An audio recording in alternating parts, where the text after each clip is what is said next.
Let's go to the offensive side of the ball, and I want to talk about our tapped in segment presented by Thin Man Brewery. And it's something that Collinsworth brought up during the Atlanta Falcons game about tendencies. And when we're talking bye week, when you're talking self scouting, this is where teams start their tendencies, what they're doing when it comes to play calls and things like that. And the thing that he brought up was shotgun versus under center tendencies.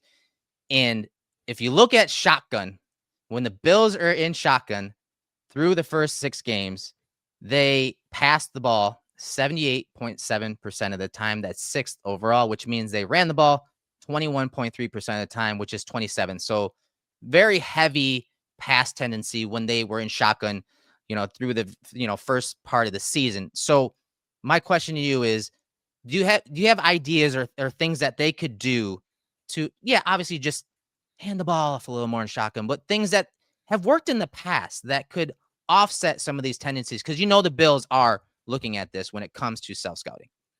Yeah, for sure. So the bye week is going to have them basically, it's more about them, right? Like, they're Right. going to prepare for the Carolina Panthers, but it's more about them. It's more about, what do we do? What do we not do? How are teams defending us basically right here?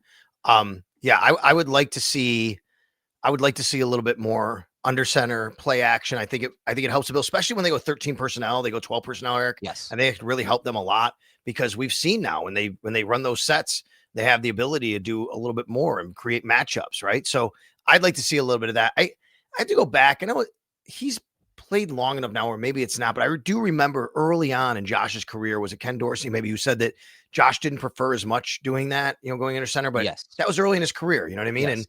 And things have evolved, things have changed. So, like to see something like that.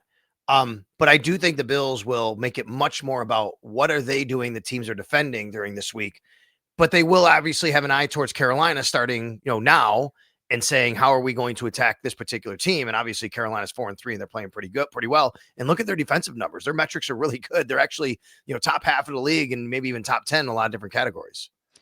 I think by just adding some runs, and when you're talking about shotgun, especially if we're just focusing on first and second down base offense stuff, mixing up some runs, that could definitely help open up other parts of your playbook, because you're not just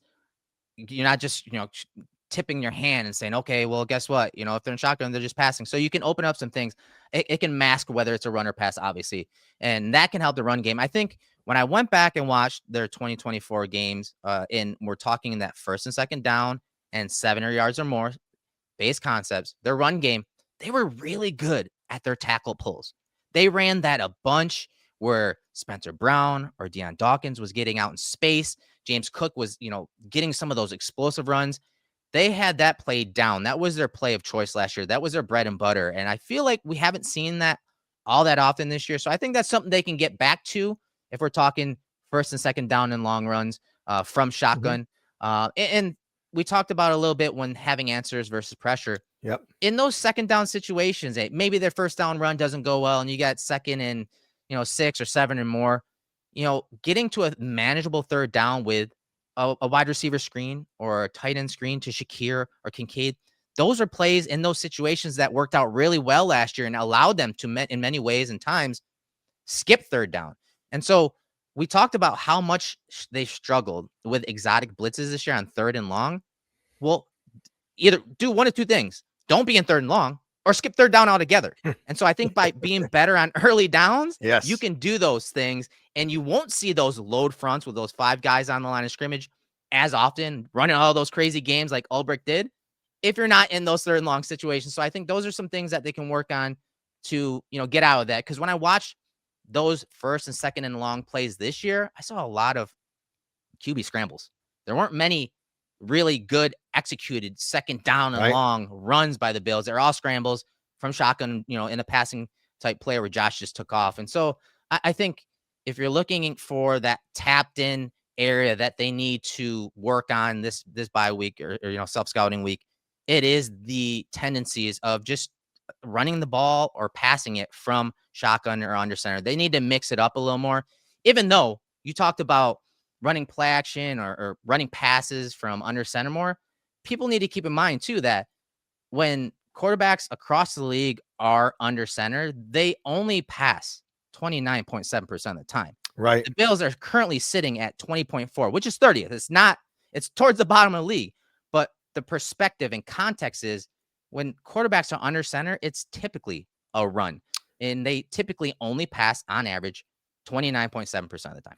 So I think, all of this is a schematic and what they can do. The other thing is, they have to start winning a little bit more one on one, and Yes. they're not doing that enough, Mm. right? And that's the wide receivers, that's whoever out in a route.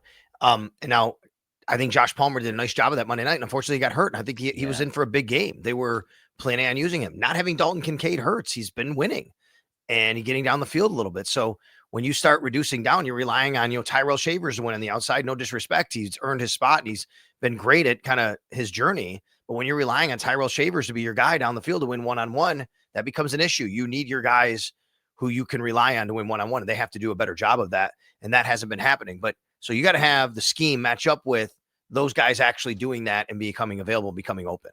No doubt about it. And so that was our tapped in segment presented by Thin Man Brewery. Big things are brewing at Thin Man. The fan favorite Pills Mafia is getting a bold rebrand, and it's bringing back up introducing Mafia Light. It's the new tailgate essential. Mafia Light hits different with just 3.5% ABV and only 80 calories per 12-ounce can. Drinks like water with notes of beer. We appreciate Turf the Tape joining us this year and sponsoring this segment for us. It's going to be interesting as the year develops to see the different players and plays that make it into this tapped in segment. And I know the offense has, had some rough spots and some lulls, but I have a feeling that we're going to see a lot of those players eventually, make their way into these tapped in segments. So